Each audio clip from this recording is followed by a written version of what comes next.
Mientras ella sacaba de la caja el smartphone 90 que pagué, mi sobrina de 13 años se rió y dijo: «Mamá dice que a nadie le importaría si desaparecieras mañana».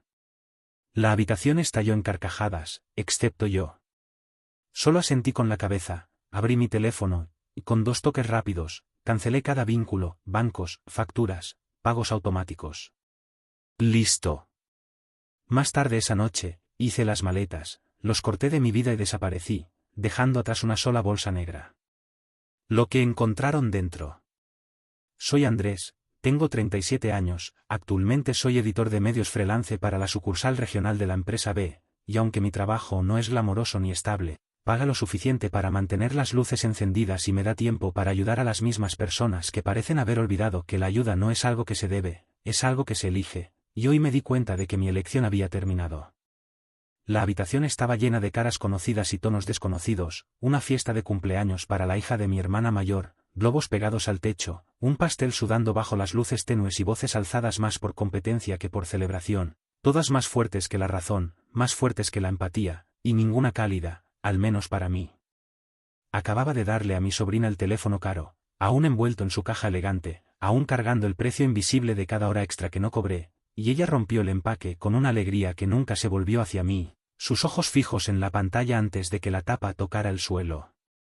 Mamá dice que si desaparecieras mañana, a nadie le importaría, canturreó mientras quitaba el plástico protector, sus dedos delicados y despectivos, como si al quitar la última capa entre ella y su nueva vida también me estuviera despegando a mí, las palabras entregadas como un golpe envuelto para regalo, y el momento tan perfecto que parecía ensayado.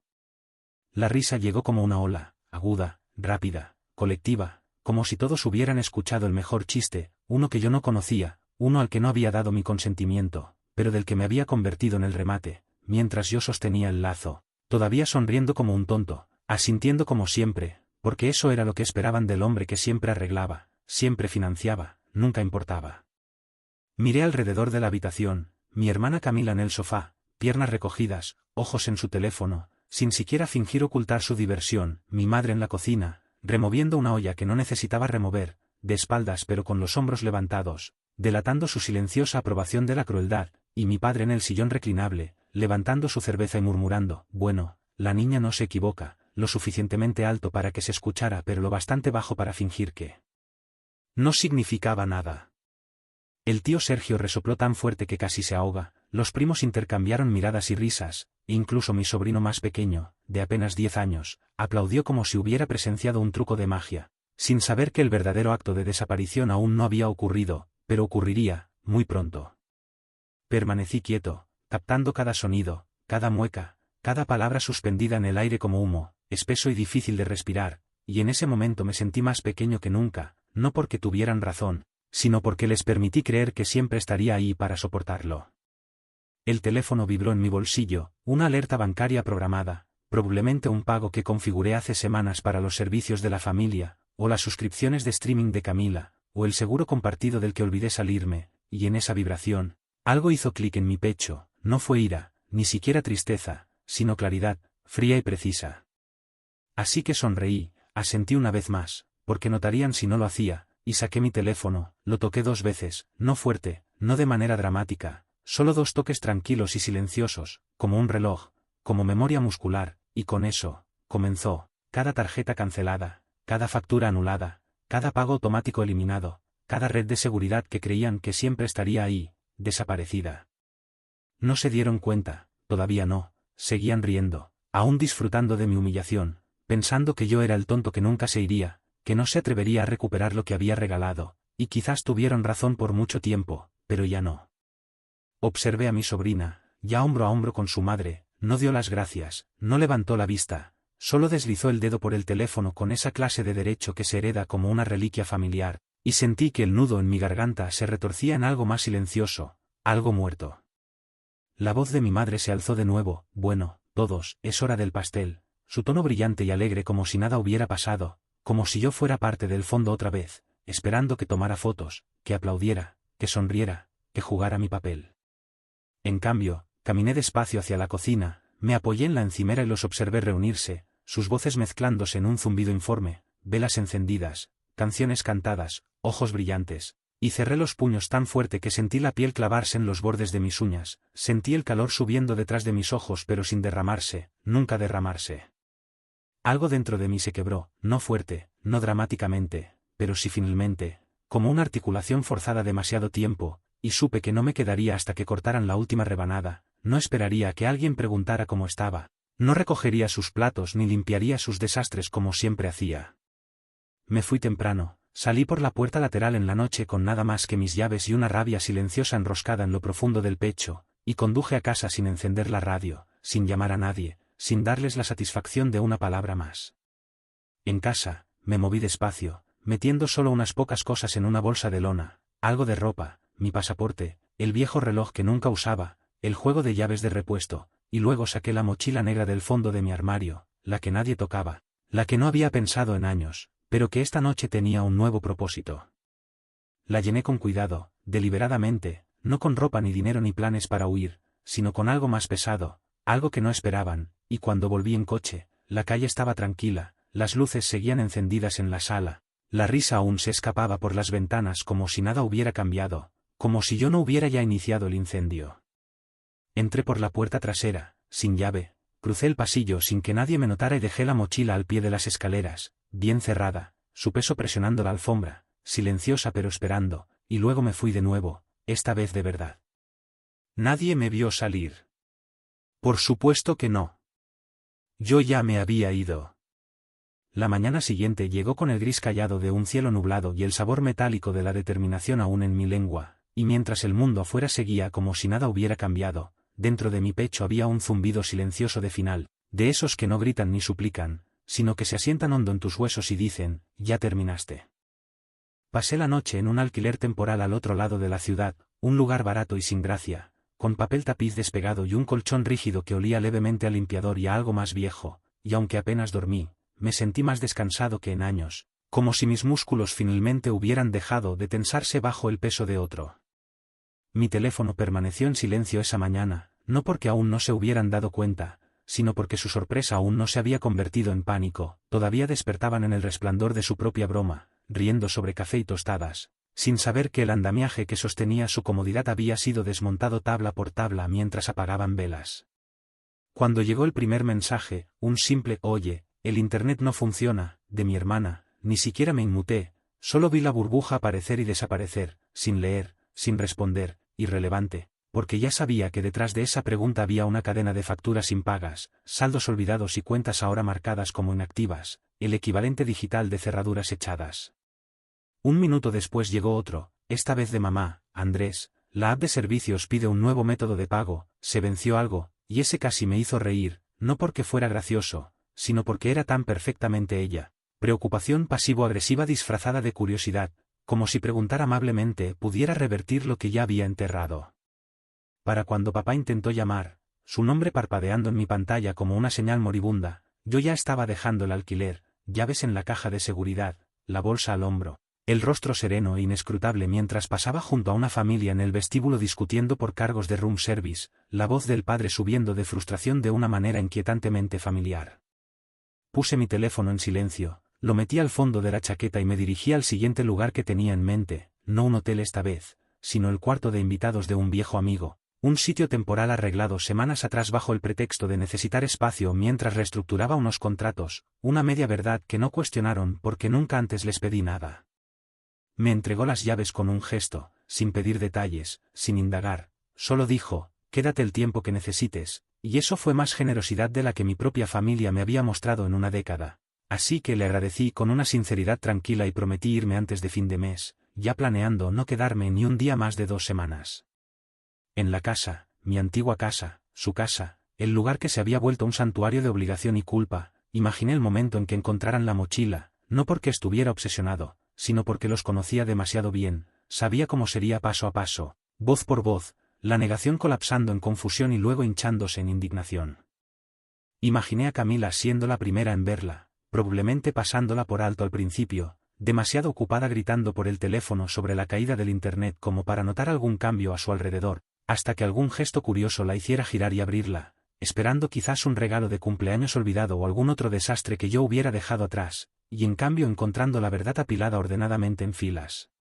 Dentro de esa bolsa no había pruebas de rebelión, ni dinero ni armas ni secretos ocultos, sino documentación, estados de cuenta impresos, recibos, formularios firmados, hojas de cálculo anotadas que mostraban cada dólar que había aportado en los últimos 8 años, cada factura que pagué, cada préstamo que tragué para que ellos pudieran respirar sin pensar, cada pago automático que desaparecía en el fondo de sus vidas como por arte de magia. Había cartas también, no sentimentales, sino resúmenes cortos y objetivos que escribí, uno para cada uno, explicando que era mío, que había cubierto y cuando se detenía, firmado solo con mi nombre y la fecha, la noche de la fiesta, el momento de mi salida, el final de mi papel. No lo hice para demostrar un punto. Lo hice para terminar la discusión antes de que empezara.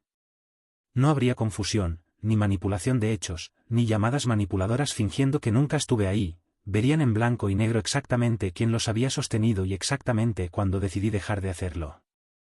La verdadera consecuencia no llegó hasta más tarde esa tarde. Estaba tomando café quemado en la mesa de la cocina del apartamento de invitados, hojeando anuncios de alquileres a corto plazo, cuando mi teléfono volvió a iluminarse, no con un mensaje esta vez, sino con una serie de llamadas perdidas, una tras otra, rápidas e insistentes, como un pulso que se acelera por el pánico. No contesté ninguna. Luego sonó el timbre en la puerta principal, una llamada del anfitrión abajo. Oye, amigo, creo que tus padres están aquí, y así, de repente, la tranquilidad que había conseguido fue atravesada por el caos del que había escapado, los gritos apenas audibles a través de las paredes, pero inconfundiblemente la voz de papá exigiendo que lo dejaran entrar, exigiendo que le explicara, exigiendo que deshiciera lo que había hecho. No bajé. No respondí. Me quedé exactamente donde estaba, en esa cocina prestada con el sol filtrándose por las persianas medio cerradas, y lo dejé gritar hasta quedarse afónico frente a una puerta cerrada mientras los vecinos miraban con ojos entrecerrados y el casero amenazaba con llamar a la policía. Finalmente, se fue, y esperé una hora antes de revisar el pasillo, escuchando pasos, mirando la cámara del rellano para asegurarme de que realmente se había ido. Esta vez, no sentí miedo. Me sentí limpio. Esa noche apagué el teléfono por completo, lo guardé en el cajón de la habitación de invitados, preparé pasta, serví una copa de vino y comí despacio mientras la ciudad seguía su curso a mi alrededor, sin saber que algo había cambiado para siempre bajo su superficie. Dormí mejor que en años, y por primera vez no hubo pesadillas, ni alertas fantasma, ni culpa enroscada en mi estómago como un parásito. Me había ido, y ellos lo sabían. Solo que todavía no habían entendido lo que eso realmente significaba. Los golpes en la puerta del apartamento llegaron antes de que el sol saliera por completo, antes de que los pájaros comenzaran su coro matutino, antes de que el cielo abandonara su azul oscuro por algo más brillante, y no fueron golpes educados, ni dudosos, no era el tipo de toque para anunciar una visita, sino el tipo de golpeteo furioso y frenético que dice, abre o romperé esta maldita puerta. Me quedé en el pasillo de mi apartamento temporal, descalzo sobre las baldosas frías, la bata apenas atada, mirando la puerta como si fuera un portal a una vida que ya había quemado, escuchando la voz de mi padre retumbando a través de la madera, gruesa de rabia y desesperación. Andrés, abre esta puerta, ¿crees que puedes desaparecer así? ¿Crees que puedes jodernos de esta manera e irte de rositas? Las paredes temblaban con cada golpe, el sonido resonando en el pasillo como una tormenta en un lugar que debería estar en silencio, y aunque parte de mí quería gritar de vuelta, gritar a través de la puerta que esto no era repentino, que esto se había estado gestando durante años, no dije nada, porque el silencio, había aprendido, era el único idioma que realmente temían.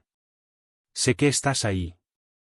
Gritó de nuevo, la voz quebrándose por los bordes, ya no suave y afilada como antes, sino áspera y descontrolada, el sonido de alguien perdiendo el control de una mentira que creía dominar. ¿Te crees mejor que nosotros?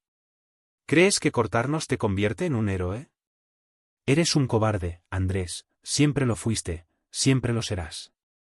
No me moví, ni siquiera respiré fuerte, solo me quedé escuchando, cada palabra marcándose en el momento como arañazos en el cristal, no porque doliera, ya no, sino porque esto era exactamente la razón por la que me había alejado, no de la pobreza, no de la obligación, sino de esta interminable y agotadora actuación de control. Su voz bajó por un momento, más suave pero más peligrosa, y me acerqué para captar el cambio. ¿Crees que esto se acabó? ¿Crees que no volveremos? Te equivocas. Nos necesitarás antes de que nosotros te necesitemos a ti, y ya lo verás, cuando a nadie más le importes, cuando tu preciada escapada se derrumbe. Apoyé la frente contra la puerta, no con tristeza, ni con duda, sino con la calma satisfacción de quien por fin entiende que nada de lo que digan ahora podrá herirme más que todo lo que dijeron antes, cuando aún estaba bajo su techo, bajo su dominio, tragando mi propia voz para mantener la paz.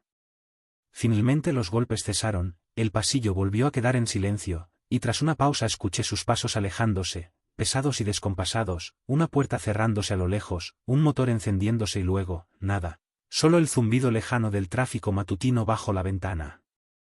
No volví a la cama.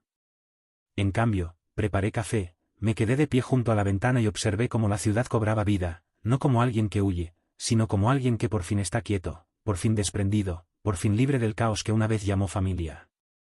A media mañana el silencio se rompió de nuevo, esta vez con una notificación en mi computadora, no de ellos, sino de mi empleador en la empresa B, donde había estado manejando la postproducción de una campaña regional que requería tanta diplomacia como habilidad. Andrés, decía el mensaje, una mujer vino a la oficina preguntando por ti, dijo que era tu hermana, tuvimos que pedirle a seguridad que la escoltara fuera, pero causó un poco de alboroto, ¿deberíamos preocuparnos? Cerré la pestaña sin responder, el corazón latiendo tranquilo, la mente ya imaginando a mi hermana irrumpiendo en el vestíbulo de cristal con sus imitaciones de diseñador, la voz lo suficientemente alta como para llamar la atención, los ojos hinchados y salvajes por una mezcla de pánico nocturno y la realización de que, en efecto, había cumplido mi amenaza. Nunca creyeron que realmente me iría. Pensaron que me iba a enfadar, tal vez desaparecer un fin de semana, y que eventualmente volvería como un perro leal que siempre regresa sin importar cuántas veces lo pateen, pero no entendían de qué clase de silencio era capaz una vez que finalmente dejé de pedir aprobación. Esa noche llegó otro golpe a la puerta, más suave esta vez, más lento, casi como una disculpa, y supe que era ella antes de mirar por la mirilla, su figura encorvada en esa exagerada actuación de vulnerabilidad que siempre usaba como disfraz cuando quería algo. La observé de pie allí durante un largo minuto, con los brazos cruzados, el teléfono en la mano, los ojos moviéndose entre la puerta y la cámara del pasillo como si estuviera debatiendo si gritar, llorar o llamar a alguien más para que gritara por ella, y cuando finalmente se inclinó y susurró mi nombre como un secreto, di un paso atrás y apagué la luz del pasillo. No volvió a tocar, al menos esa noche, y la imaginé caminando de un lado a otro en la calle de abajo, testeando frenéticamente, probablemente inventando alguna versión de la historia donde yo era el villano que había abandonado a una familia indefensa, sin importar los años llevándolos a cuestas, las cuentas a mi nombre, los cumpleaños pagados con el dinero de la renta, los sacrificios silenciosos que nunca fueron suficientes. Me quedé adentro. No llamé a nadie. Ni siquiera publiqué nada en línea, porque no quería lástima ni espectáculo, solo quería paz.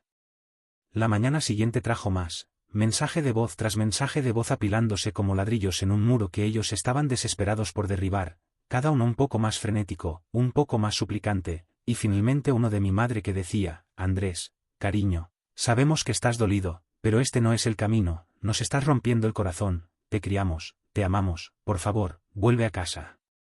Pero no mencionó la fiesta. No mencionó el teléfono. No mencionó las risas. Porque en su mundo, el crimen nunca era lo que decían, era que yo reaccionara a ello. No respondí, ni siquiera guardé el mensaje, simplemente lo borré y salí a caminar por el vecindario, dejando que mis piernas se movieran sin rumbo, dejando que el aire fresco me envolviera como algo ganado, no dado. Para ese momento ya habrían encontrado la mochila, estaba seguro, la habrían abierto, leído los documentos, revisado cada recibo impreso, cada factura anotada, cada cronología de dependencia que dejaba al descubierto la realidad que nunca quisieron admitir, y el silencio que siguió no era solo sorpresa. Era miedo.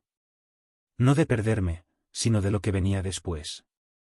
Porque si yo podía irme, si podía demostrar que nunca fui el débil, ¿con qué se quedaban ellos?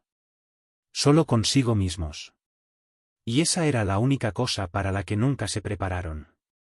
Era casi mediodía cuando llegó la segunda confrontación, más ruidosa e invasiva que la primera, porque esta vez no tocaron, entraron de golpe, mis padres, los dos, irrumpiendo por la puerta principal como si aún fueran dueños de cada espacio que yo ocupaba, como si su historia conmigo les diera algún derecho no dicho de romper límites que yo ni siquiera había terminado de reconstruir. Había olvidado que la llave de repuesto que dejé en la casa vieja, la que estaba escondida en el frasco de cerámica junto a las escaleras, la que nunca pensé en reclamar porque jamás imaginé que la necesitaría, seguía en su poder, y el sonido de la puerta abriéndose de golpe se sintió como una violación más profunda que cualquier insulto que me hubieran lanzado. Andrés. La voz de papá retumbó por el pasillo antes de que siquiera doblara la esquina, su cara roja, los labios tensos como si estuviera peleando no solo conmigo sino con el desmoronamiento de sus propias ilusiones, y detrás de él venía mi madre, los ojos abiertos y vidriosos, la boca temblando de esa manera que siempre precedía a un monólogo cargado de culpa sobre la familia, el sacrificio y la decepción. ¿Crees que esto es un chiste?, gritó, avanzando hacia la cocina donde yo estaba congelado, con un sándwich a medio comer en la mano, preguntándome cómo demonios habíamos llegado a este punto tan rápido, aunque en el fondo sabía que siempre íbamos hacia aquí, y que yo solo había retrasado lo inevitable fingiendo que podía mantener la paz con personas que solo respetaban la guerra. Quiero que se vayan, dije, sin alzar la voz, sin pestañear, sin armar una escena, solo plantando las palabras como un muro entre nosotros, una línea en la arena dibujada con una voz más fría que el acero y 2 veces más definitiva. No tienes derecho a hacer esto, gruñó, golpeando con la mano el borde de la encimera como si pudiera sacudir mi convicción a la fuerza, los ojos entrecerrados como un perro acorralado listo para morder. No tienes derecho a abandonar a tu propia sangre y actuar como si nosotros fuéramos el problema.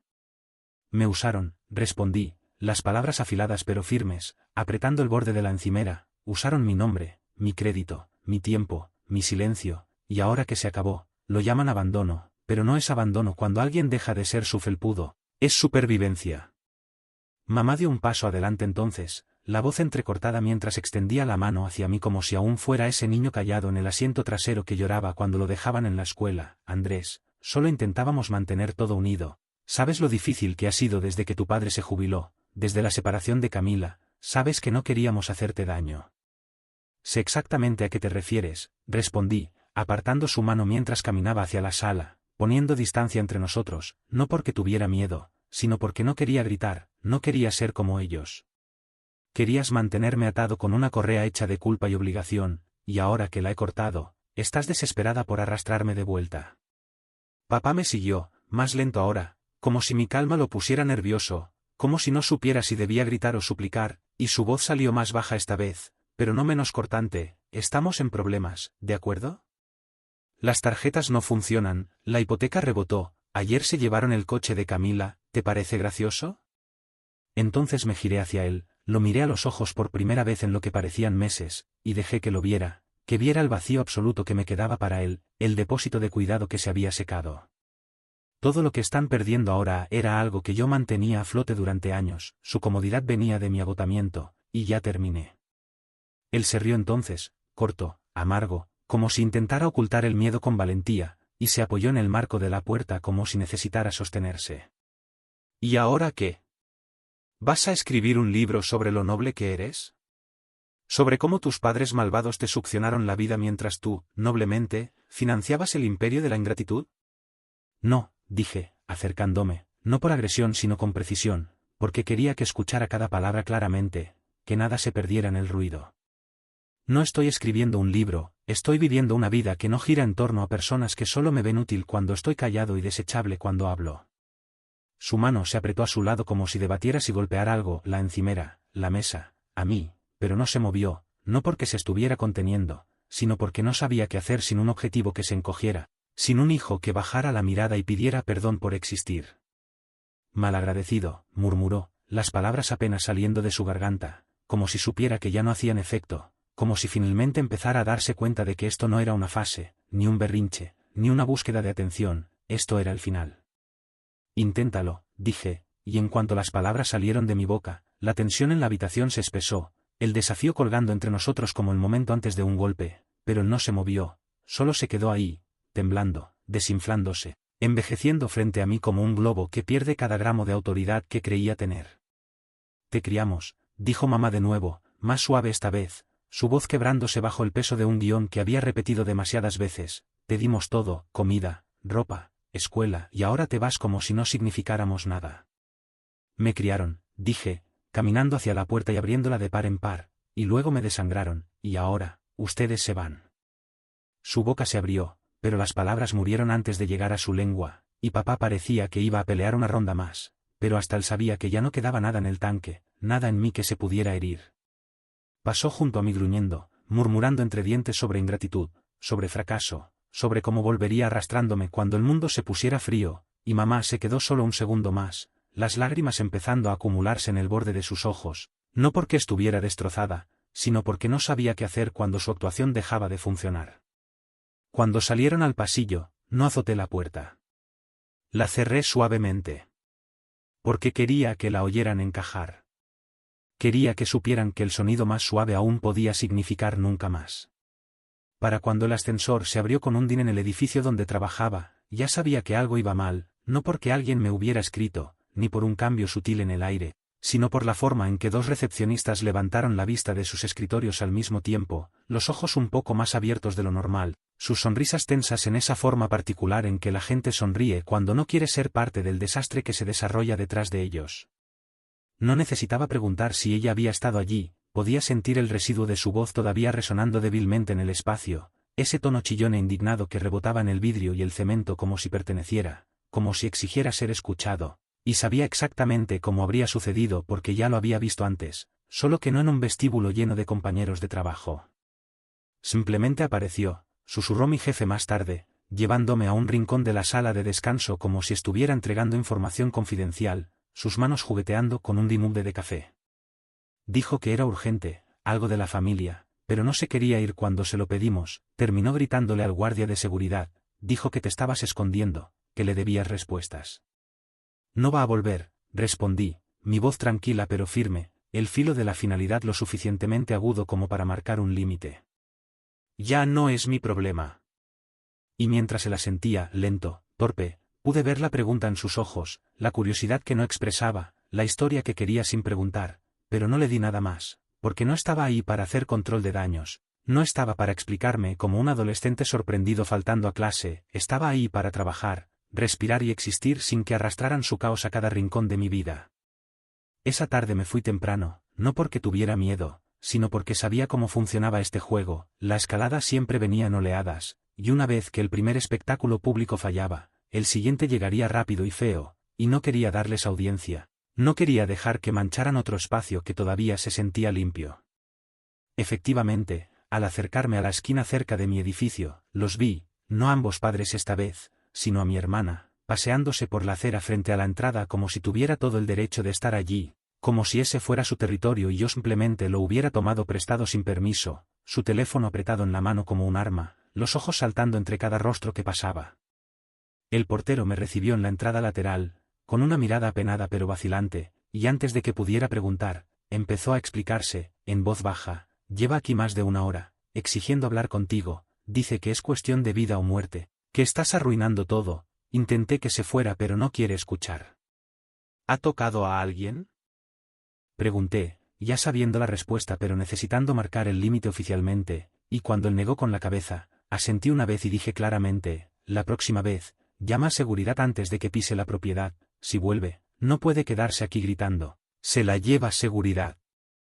Él dudó, probablemente preguntándose si esto era solo una pelea familiar que podría resolverse con un poco de paciencia y comprensión, probablemente pensando en su propia madre o hermana o prima que apareció borracha y triste y ruidosa, y que solo necesitaba una oportunidad más, pero no le di espacio para negociar. Ella no puede hacer esto, dije, pasando junto a él, mi voz baja pero cortante, ya no más. Arriba, las paredes se sentían de alguna manera más delgadas, como si su presencia abajo hubiera tensado el aire, como si incluso desde 5 pisos arriba pudiera sentir el peso de su mirada escaneando cada ventana, cada sombra, esperando ver a alguien que abriera la puerta y dijera, hablemos. Pero no miré hacia abajo, no reconocí la actuación, no gasté aliento en una conversación que solo iría en espiral, simplemente desempaqué mi bolso, me lavé las manos, preparé té y me senté junto a la ventana en silencio, dejando pasar los minutos hasta que finalmente vi llegar a seguridad, sus chalecos brillantes moviéndose como una ola de finalización por la acera. Hablaron con ella calmadamente al principio, y vi el momento en que sus brazos se agitaron, su voz subió, su cuerpo se lanzó hacia adelante como si aún creyera que la rabia podía ganar esta guerra, pero ellos no se inmutaron, no discutieron, simplemente la escoltaron firmemente fuera, sus palabras ahogadas detrás del vidrio grueso y la distancia y el hecho frío de que ya no tenía acceso a mi paz. Esa noche, me acosté en la cama y miré el techo, no inquieta, no asustada, sino exhausta de una manera que se sentía limpia, el tipo de cansancio que viene de hacer lo que debiste haber hecho hace años, De imponer límites que nadie más defenderá si no los construyes de ladrillo y acero. Sabía que lo intentarían de nuevo. Personas así no se rinden. No cuando han sido expuestas. No cuando su supervivencia ha dependido de tu silencio por tanto tiempo que tu voz les parece una traición. Y, efectivamente, justo después de la medianoche, mi teléfono vibró una vez más, no una llamada esta vez, ni siquiera un mensaje de ellos directamente, sino una notificación del sistema de administración del edificio: tus visitantes han sido advertidos. Las visitas repetidas resultarán en restricciones formales. Lo habían intentado de nuevo. Y habían fallado de nuevo. Y ahora, se estaban quedando sin puertas donde golpear. No respondí. No lo reporté. Simplemente apagué la luz y dejé que la oscuridad me envolviera como una armadura, respirando hondo en el silencio, dejando que llenara cada rincón que alguna vez ocuparon. Esto no era el final de sus rabietas. Pero sí era el comienzo de su silencio.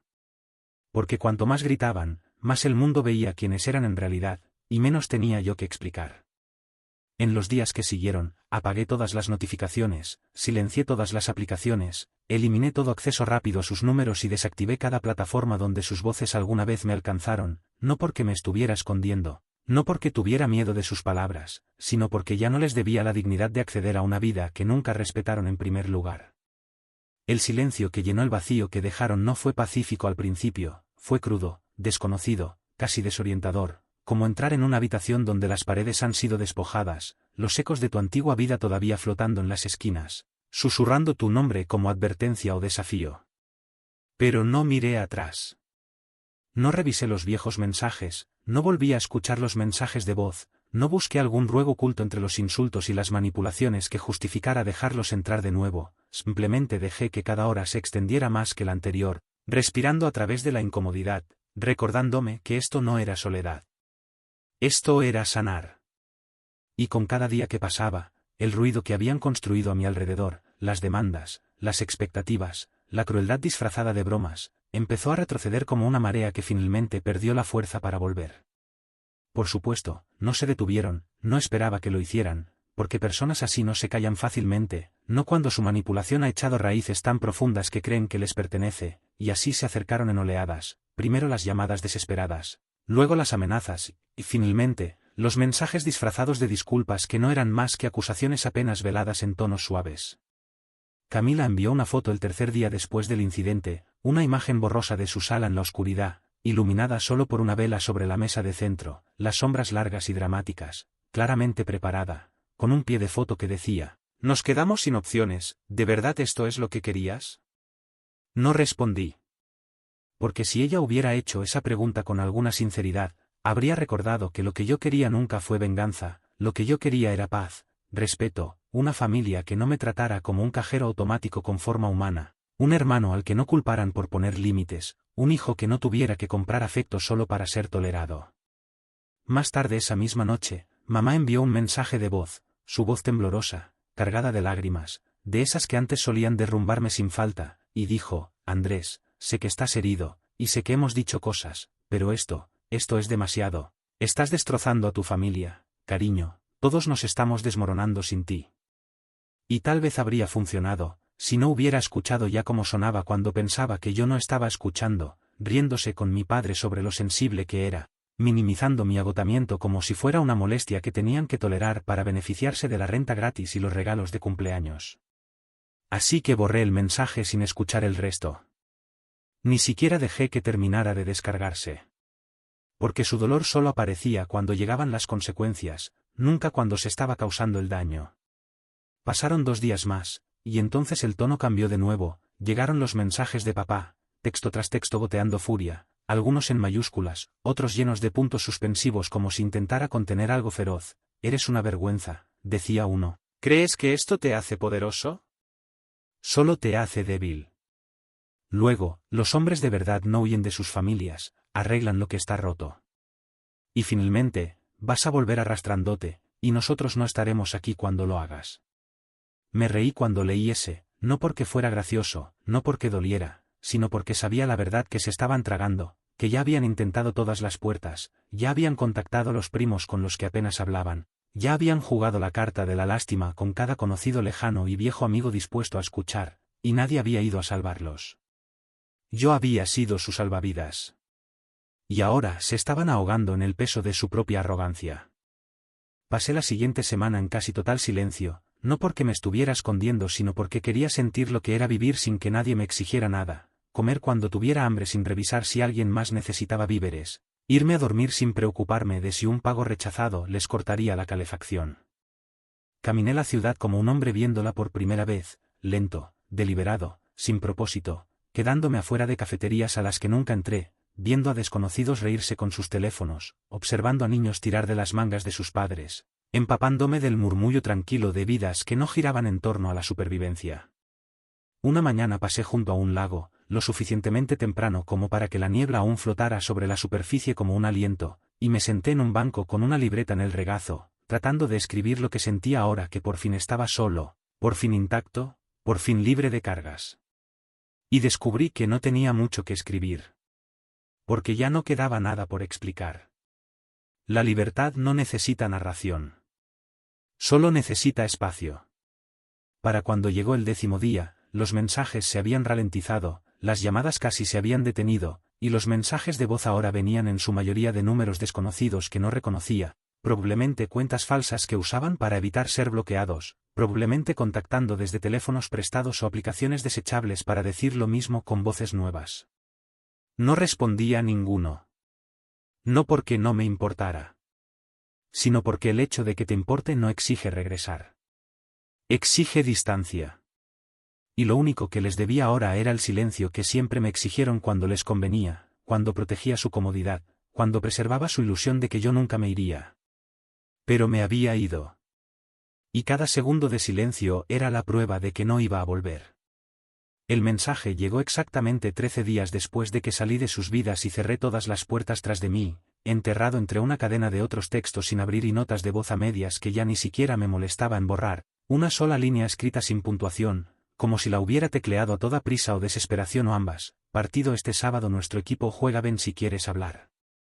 Lo leí 3 veces sin reaccionar, sin dejar que se hundiera como algo más que lo que claramente era, no un gesto de reconciliación, no un momento de claridad, ni siquiera una invitación real, sino una trampa disfrazada de nostalgia, una carnada usando el último recuerdo compartido que aún tenía peso emocional, un estadio donde solíamos sentarnos lado a lado antes de que cada palabra que él decía comenzara a sonar como una deuda que yo debía. No respondí de inmediato, no lancé el teléfono al otro lado de la habitación, ni siquiera puse los ojos en blanco, solo lo dejé boca abajo sobre la mesa y volví a picar verduras para la cena, porque ningún mensaje, por muy disfrazado que estuviera, iba a descarrilar la paz que había recuperado pedazo a pedazo con silencio y distancia. Pero por la mañana, supe que iba a ir. No porque quisiera verlo. No porque creyera que algo de lo que dijera vendría de un lugar de verdad. Ni siquiera porque pensara que podría haber una pizca de arrepentimiento escondida tras las gradas vacías y los perritos caros y los recuerdos de cuando fingíamos que nos caíamos bien. Fui porque quería que terminara. No en silencio esta vez. No tras una puerta cerrada o un teléfono en silencio o otro mensaje sin responder. Sino en persona. Cara a cara. Con testigos. Con un estadio lleno de desconocidos que no sabían nuestra historia, que no les importaba nuestro pasado, que no se pondrían de su lado solo porque él era mayor o más ruidoso o llevaba un apellido que alguna vez significó algo. Yo quería mirarlo a los ojos. Quería verlo ver al hombre en el que me había convertido, no al hijo, no al chivo expiatorio, no al cajero automático ni al hombre invisible que remendaba cada grieta en sus vidas, sino al hombre que finalmente dijo que no y lo decía en serio. El día del partido, me vestí deliberadamente, sudadera negra sencilla, jeans desgastados, botas rayadas, ni desaliñado, ni pulcro, solo neutral, solo indescifrable, lo suficientemente invisible como para mezclarme entre la multitud y escabullirme de cualquier plan que él pensara que había orquestado. Tomé el tren 2 horas antes del inicio, llegando lo suficientemente temprano como para deambular por los pasillos exteriores del estadio, dejando que los sonidos de la anticipación, los vendedores gritando, los aficionados coreando, el olor a pretzels y cerveza barata me envolvieran como ruido blanco, como estática que difuminaba los bordes de la confrontación hacia la que caminaba. Fila F, eso fue lo que le escribió, y cuando finalmente subí los escalones metálicos hacia el centro de las gradas, lo vi de inmediato, sentado solo en una fila que debería haber estado llena, un delgado círculo de asientos vacíos a su alrededor como si hubiera espantado a todos cerca o hubiera comprado los espacios circundantes solo para asegurarse de que nadie interrumpiera la escena que planeaba montar. Saludó cuando me vio, no con un gesto grande ni frenético, solo un pequeño movimiento de muñeca como diciendo me alegra verte en vez de llevo días planeando esto, y cuando llegué al asiento junto a él, no me senté de inmediato, solo me quedé allí, brazos cruzados, ojos escaneando la multitud como si tuviera todo el tiempo del mundo. Viniste, dijo finalmente, la voz lo suficientemente alta para ser escuchada sobre el rugido del himno previo al partido, no pensé que vendrías. Casi no vengo, respondí, mi voz firme, sin calor, sin perdón, solo el tono plano de alguien que ya sabe cómo va a terminar esto, pero supuse que dirías que soy un cobarde si no me presentaba. Se rió, bajo, forzado, como si quisiera que sonara divertido pero no podía ocultar la tensión que se rompían los bordes, y palmeó el asiento a su lado como si esto fuera normal, como si así es como los padres y los hijos reparan décadas de daño. Me senté despacio, mis ojos no en él sino en la mochila negra que sostenía apretada entre sus rodillas, la misma que dejé atrás hace casi 2 semanas, ahora ligeramente descolorida por el sol y el roce, sus cremalleras ligeramente abiertas como si él la hubiera estado abriendo y cerrando obsesivamente, tratando de decidir qué significaba, tratando de decidir qué hacer con lo que encontró dentro.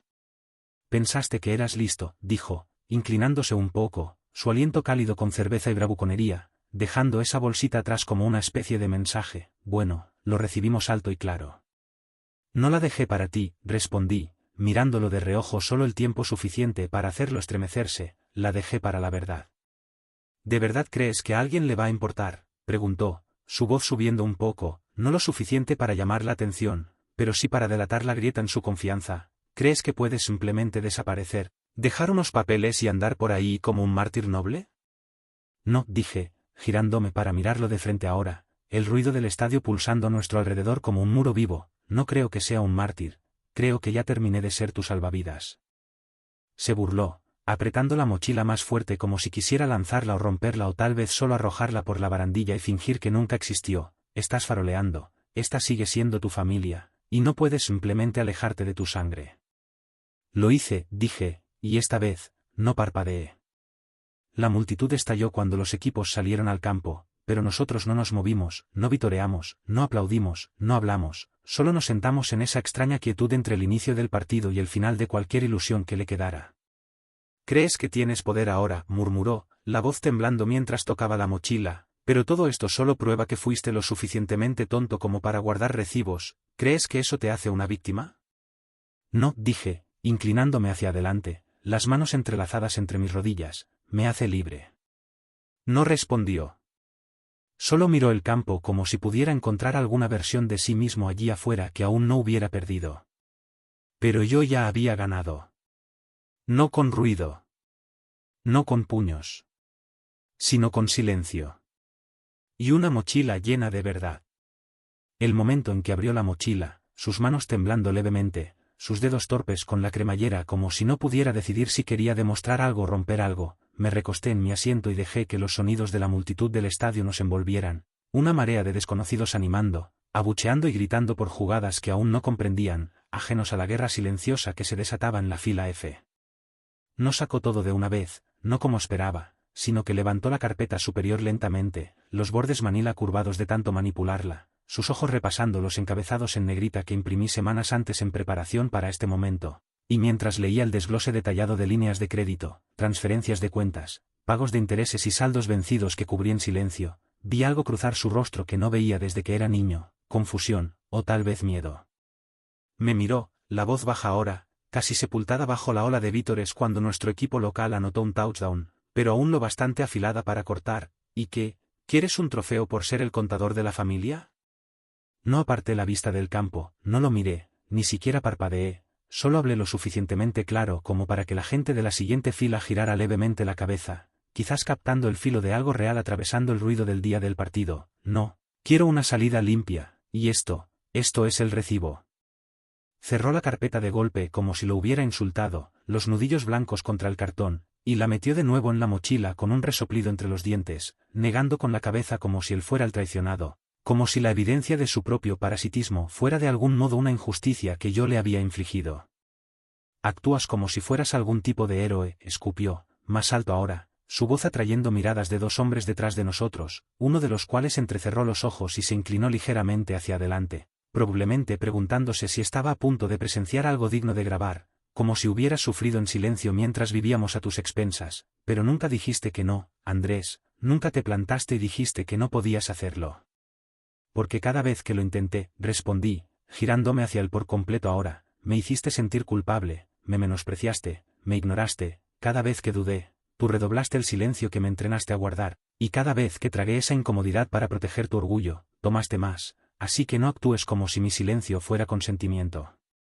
Abrió la boca para responder, pero las palabras se le atoraron entre los pulmones y los dientes, y en vez de discutir, sacó un segundo montón, el de las notas escritas a mano, correos electrónicos, mensajes impresos de mi teléfono, cada uno con fecha y hora, cada uno un recordatorio de cada favor que exigieron, cada mensaje nocturno pidiendo dinero para la renta o el seguro del auto o extensiones de facturas, cada promesa hecha y rota en nombre de la familia. ¿Crees que esto deshará lo que te dimos?, preguntó, su voz más baja ahora, menos agresiva, más herida, los últimos suspiros de un hombre que se da cuenta de que la narrativa se le escapa de las manos. Te criamos, te dimos un techo, nosotros, me diste lo mínimo y esperaste aplausos, interrumpí, no con rabia, no con rencor, solo con la verdad, y luego tomaste todo lo que construí encima de eso y lo drenaste, convencido de que porque sobreviví, te debía más. El silencio que siguió no fue total, el estadio rugía, la voz del locutor retumbaba en los altavoces, los vendedores gritaban sobre bebidas frías y hot dogs, pero entre nosotros, entre padre e hijo, había un vacío, una caída de presión que se asentó en los huesos de todos los que estaban lo suficientemente cerca para sentir que esto no era solo una discusión. Esto era algo viejo y definitivo. Siempre tuviste facilidad con las palabras, murmuró, encorvándose un poco, la pelea escurriéndose de sus hombros como si alguien hubiera abierto una válvula en su pecho. Siempre creíste que eras mejor que nosotros. Nunca pensé que era mejor, dije, solo quería algo diferente, y cuando me di cuenta de que nunca lo obtendría de ti, lo construí yo mismo. Metió la mano en la mochila de nuevo, más lento ahora, más cuidadoso, y sacó el último objeto, el sobre que marqué con 3 simples palabras, lee si quieres la verdad. Dentro estaban las copias de documentos que nunca quise mostrarle, que nunca pensé revelar, pero que igual guardé, el préstamo de emergencia que saqué cuando las cuentas médicas de Camila se volvieron demasiado altas y nadie más calificaba, la protección contra sobregiros que activé en mi propia cuenta cuando la hipoteca casi rebotó, el desglose de cada servicio compartido que absorbí cuando papá perdió su trabajo de medio tiempo y decidió no decírselo a nadie. No leyó todo. No lo necesitaba. El peso de eso se sentó entre nosotros, más pesado que el papel jamás podría ser. Volvió a meter el sobre, cerró la mochila con un gruñido y la dejó caer a sus pies como si fuera veneno. ¿Crees que la gente va a ponerse de tu lado?, dijo finalmente, no con rabia, sino con algo peor, resignación, amargura vuelta hacia adentro, orgullo colapsando bajo la presión de la verdad. ¿Crees que a alguien le va a importar que te alejaras de tu propia sangre? No necesito que nadie se ponga de mi lado, respondí, poniéndome de pie y colgándome la mochila al hombro, porque no estoy pidiendo validación, estoy viviendo sin ella. No me siguió cuando pasé junto a él, no gritó mi nombre, no lanzó otro insulto ni ofreció otra mentira disfrazada de sabiduría, solo se quedó ahí, inmóvil, rodeado de asientos vacíos y páginas de una historia que no podía reescribir. Mientras subía las escaleras, algunas personas me miraron, curiosos tal vez, o simplemente atraídos por la gravedad de algo no dicho, y por primera vez, no sentí la necesidad de explicarme. No miré atrás. No porque no me importara, sino porque ya había dicho todo lo que necesitaba decir. Y ya no iba a ofrecer cierre a quienes solo querían control. Las consecuencias comenzaron antes de que siquiera llegara al final de las escaleras del estadio, mi teléfono vibrando en el bolsillo de mi sudadera como si hubiera estado esperando la caída de la última ficha de dominó, como si alguien hubiera presionado enviar en el momento en que di la espalda, la pantalla iluminándose con mensaje tras mensaje que ya sabía que no eran disculpas, ni confesiones, ni siquiera intentos de paz. Solo rabia, acusaciones y esa necesidad persistente de torcer mi silencio en crueldad. El primer mensaje llegó de Camila, apenas disfrazado bajo el fino velo de su veneno habitual, sus palabras atropellándose unas a otras en una rápida espiral de reproches. Eres un cobarde por ventilar nuestros trapos sucios así, seguido de, papá dice que lo humillaste en público, y finalmente, has arruinado todo y, ¿para qué? ¿Para una cuestión de orgullo?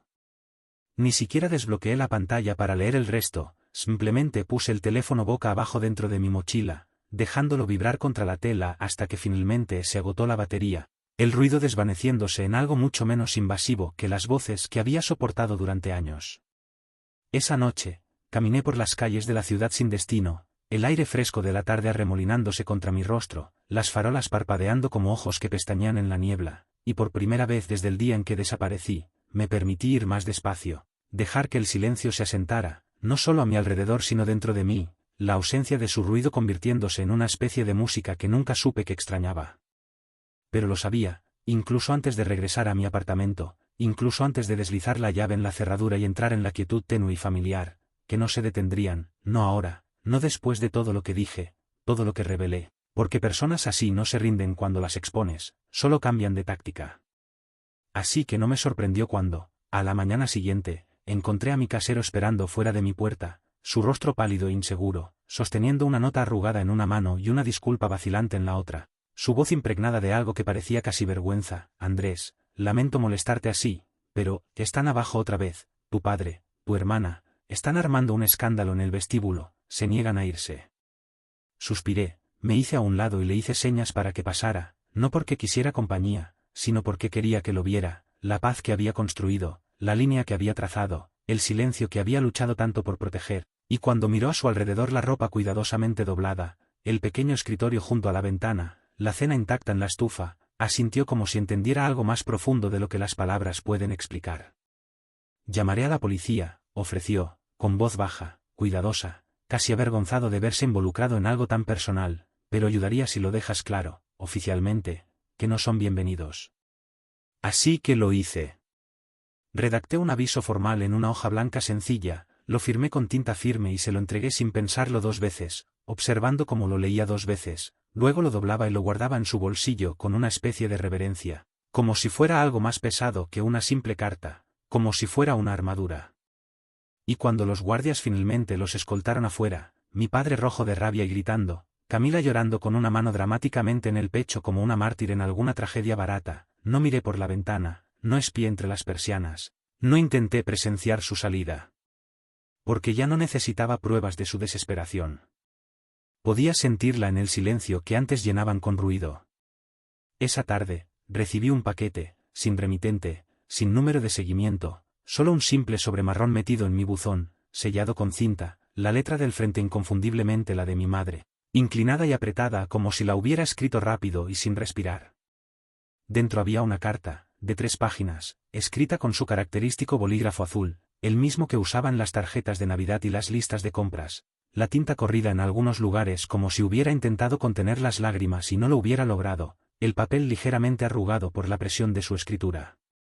La carta no empezaba con «Querido Andrés», ni siquiera usaba mi nombre, simplemente se lanzaba la historia que había escuchado 100 veces antes, la de lo difícil que fue todo después de que el trabajo de papá desapareció, como ella hizo lo mejor que pudo con lo poco que tenía, como la familia siempre había dependido unos de otros porque eso es lo que hacen las familias. Pero el tono cambió en la segunda página, retorciéndose en algo más oscuro, más manipulador, un acto de equilibrio entre la disculpa y la acusación, sus palabras impregnadas de una culpa pasiva: nunca te pedimos que dieras tanto, pero tampoco dijiste que no, y luego, siempre nos hiciste sentir que te debíamos algo, eso no es amor, Andrés, eso es control. Y en el último párrafo, ya no suplicaba, estaba advirtiendo. Escribió: has dejado claro tu punto, pero no creas que no habrá consecuencias, las familias no olvidan la traición, especialmente cuando es pública. Doblé la carta cuidadosamente, la puse de nuevo en el sobre y tiré todo a la basura sin mirar atrás, no porque estuviera enojado, no porque estuviera herido, sino porque lo único peor que su presencia era su intento de reescribir la historia desde la distancia. Más tarde esa semana, recibí un correo electrónico de un viejo amigo en común, alguien con quien no hablaba desde hacía años, alguien cuyo contacto había estado inactivo hasta ahora, el mensaje breve, cortante, lleno de vacilación: oye, tu hermana me contactó, dijo que estabas teniendo una especie de crisis, solo quería saber si estás bien. No respondí. No me defendí.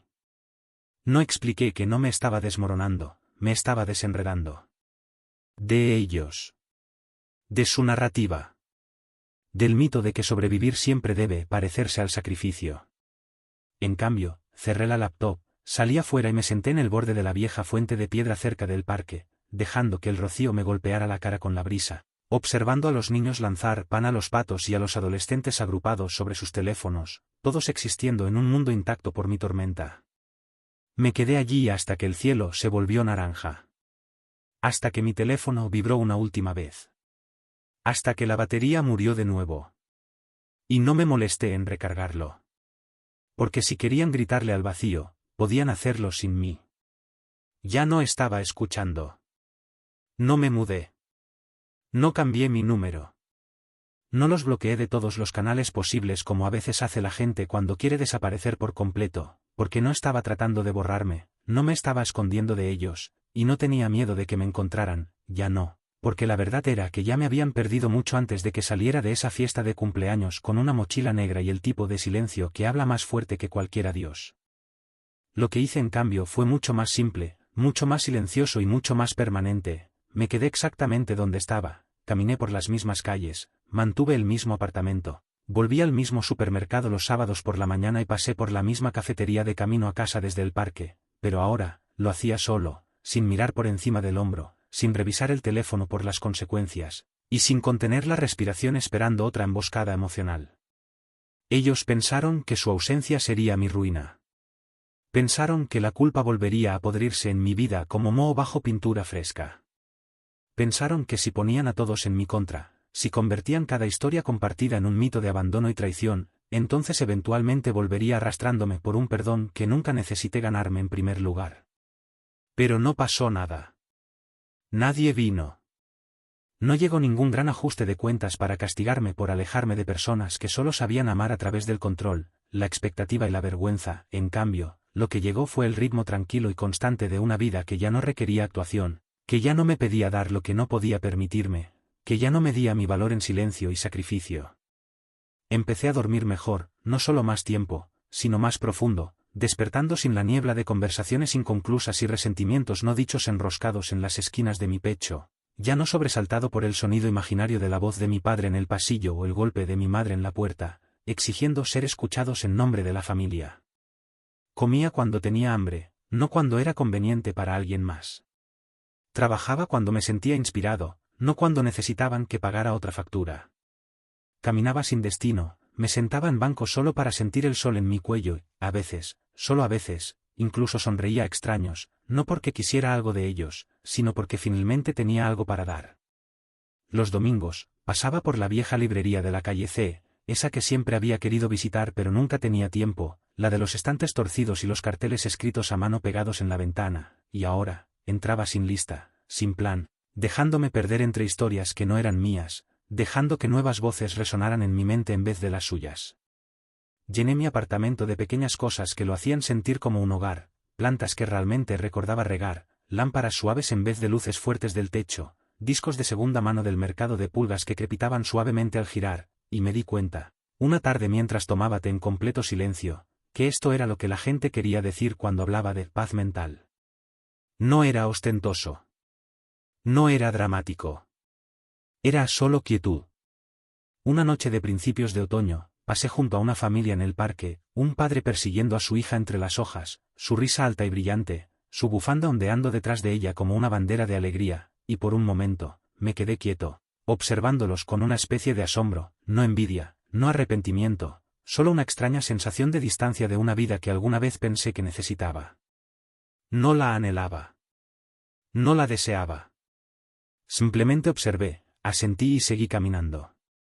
La mochila, la que había detonado todo, ahora estaba en el estante más alto de mi armario, no porque necesitara un recordatorio de lo que había hecho, sino porque me gustaba saber que estaba allí, una reliquia del día que me elegí a mí mismo, un monumento a una línea que finalmente había sido trazada no en arena, sino en tinta, papel y acción. Intentaron algunas veces más, por supuesto, pasaron cumpleaños con invitaciones vacías, llegaron y se fueron fiestas con mensajes impersonales que decían, pensando en ti, pero nunca incluían una disculpa o una admisión, y aún así, yo no dije nada, porque no buscaba un cierre, no esperaba un cambio y no estaba esperando que alguien validara lo que ya sabía que era correcto. Pasaron los meses. El invierno llegó con sus tormentas silenciosas y noches tempranas. Y yo permanecí intacto. Dejé de revisar viejos mensajes de voz. Dejé de preguntarme si el próximo golpe en la puerta sería otra confrontación. Dejé de buscar entre la multitud los rostros que antes temía. En cambio, aprendí a cocinar comidas lentas, a reparar el puño deshilachado de mi chaqueta, a sentarme solo en una sala de cine y disfrutar el silencio entre los avances, y en algún lugar de ese lento desenredo de viejos hábitos, encontré una especie de libertad que ninguna disculpa podría haberme ofrecido. Ellos no desaparecieron. Simplemente se desvanecieron. Sus voces dejaron de resonar. Sus sombras dejaron de extenderse tanto a lo largo de mi vida. Y una mañana, mientras estaba de pie junto a la ventana tomando café, viendo cómo la ciudad despertaba sin el caos en mis oídos, me di cuenta de que no había pensado en ellos en 3 días, y eso, más que nada, se sentía como sanar. No los había perdonado. No había olvidado lo que hicieron. Pero había reclamado la parte de mí que ellos intentaron poseer con tanto empeño. Y no tenía ninguna intención de devolverla. No sé exactamente cuándo el silencio dejó de ser una armadura para convertirse en algo más suave, algo respirable, algo que no solo me protegía sino que me permitía vivir sin mirar por encima del hombro, pero sé que sucedió en algún momento entre las largas caminatas sin destino y las noches en que me sentaba bajo mi propio techo sin temor, sin urgencia, sin el peso aplastante de la obligación presionando mi pecho como solía ocurrir cada vez que sus nombres aparecían en mi teléfono. No hay una gran conclusión para historias como esta, ningún lazo perfecto, ningún discurso final, ninguna disculpa dramática en la puerta de embarque del aeropuerto, solo el tiempo extendiéndose en ambas direcciones, pasado y futuro, uno lleno de ecos a los que ya no respondo y otro lleno de decisiones que finalmente me pertenecen, decisiones que tomo no en reacción a su caos sino en servicio de mi propia paz. Ellos todavía existen, en algún lugar, en esa vieja casa con la pintura descascarada y las rutinas agrietadas, todavía girando sus narrativas, todavía interpretando los papeles que escribieron para sí mismos mucho antes de que yo me fuera, pero no los visito, no los observo y no me preocupo, porque ahora sé que su tormenta solo me alcanza si abro la puerta, y no la he abierto en muchísimo tiempo. A veces me pregunto si piensan en mí, si papá todavía cuenta versiones de la historia donde soy la villana, si Camila todavía despotrica ante sus amigas sobre mi traición, si mamá todavía escribe cartas que nunca envía, pero entonces me sorprendo sonriendo a un desconocido, tarareando en voz baja, quedándome quieta en medio de una acera llena de gente solo para sentir el viento en mi cara, y recuerdo que no me importa. Porque no escapé para demostrarles que estaban equivocados. Escapé para recordar quién era antes de que sus voces me enseñaran a odiar el sonido de la mía. Y ahora, cada momento de silencio es una victoria. Cada día ordinario es una revolución. Cada respiro que tomo sin permiso es libertad.